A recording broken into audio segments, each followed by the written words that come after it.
Okay, right, I'm so happy to be here. First, I want everybody to look at their neighbor and say, "You are beautiful." You are beautiful.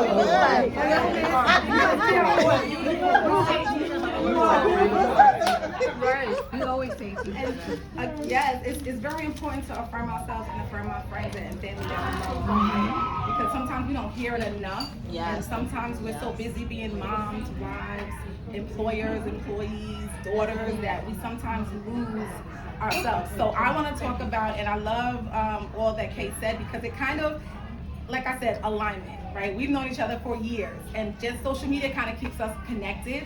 And seeing what she's doing, I'm so happy for her, that it gets me excited. And then when she called me, I said, no questions asked. I'm only in Long Island, so I got here, did 100 on the highway, and I got here. So I'm just happy to be here. And I want to talk about, first before that, who am I? Kay read my bio. I am an educator by day, and I'm a certified mindset and wellness coach on the side. I've been doing this since 2020. How it all started, when COVID hit, everything was shut down. And I have 3 kids. I had 2 in under 2 years, back to back. So anybody that's any moms in here, we already know how that goes. And I just did not know who I was anymore. Like, just everything revolved around my family. And that's fine.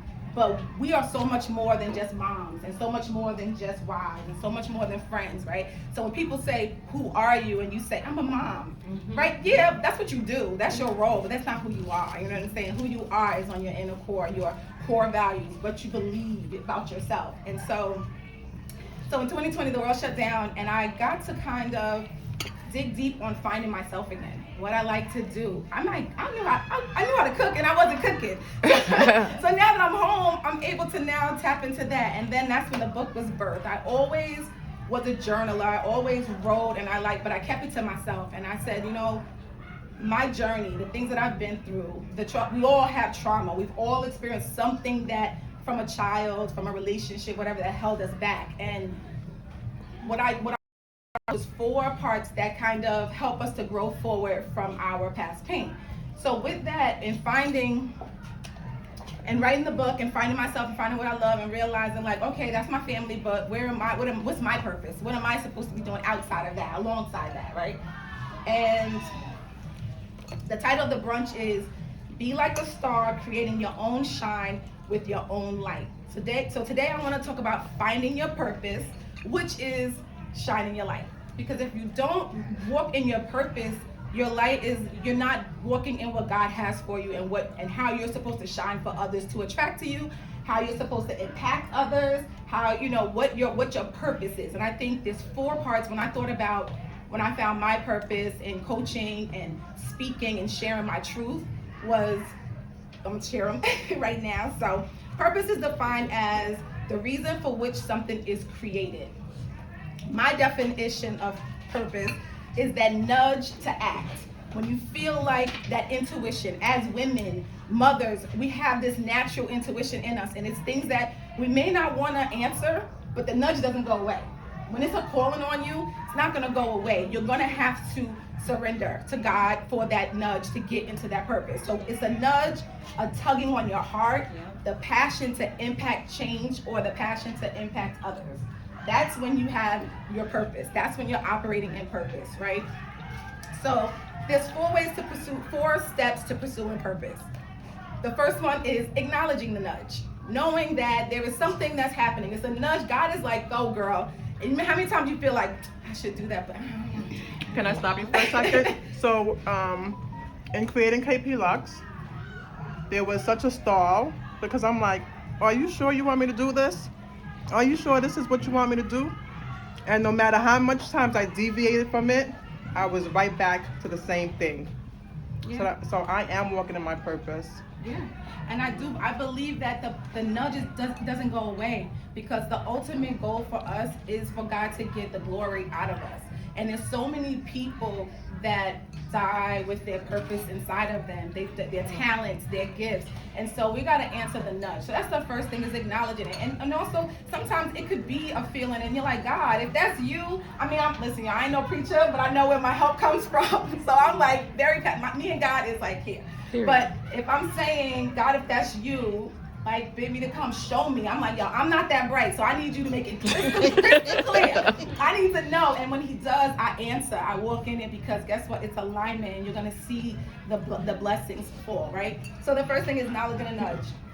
The second thing is prayer, meditate, whatever you do to be still, to get centered and truly hearing and seeing what is it that I need to do, right?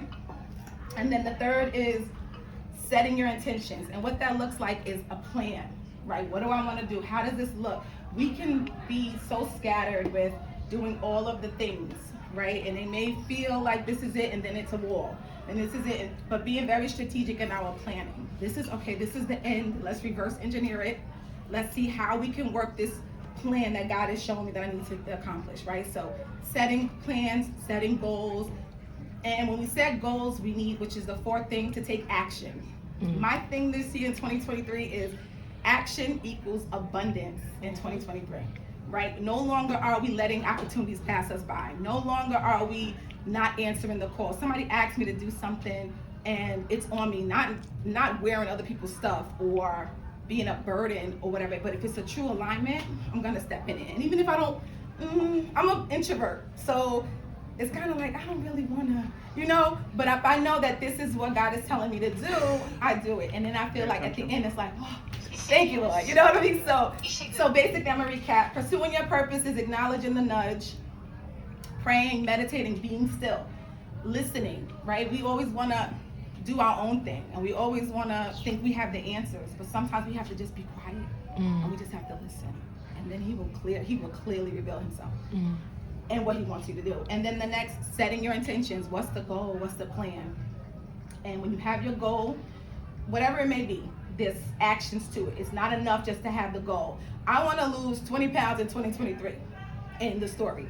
Well, how is that going to happen? Consistency. Right? You need to have a plan. Okay, I need to go to the gym at least 3 times a week. I need to mindfully eat. I need to, meal plan. There has to be a plan. You can't just set these goals and just throw it up there and think it's going to happen. Because then 2024 is going to come and do the same thing. So I just want to say action equals abundance in 2023. We are walking in our purpose this year. We are asking, and like she said, there's multiple purposes. But we want to hone in on the ones that's for us and what we need to be doing. So, as you can tell, I'm very passionate. So, that was it. I just want to say I'm on social media. Tasha Talks Life everywhere. YouTube, Instagram, Facebook, whatever. I have a podcast. The podcast is called Sis Stop Sulkin. I think I'm like 66 episodes now. Oh, wow. Yeah, so you can tap in on that.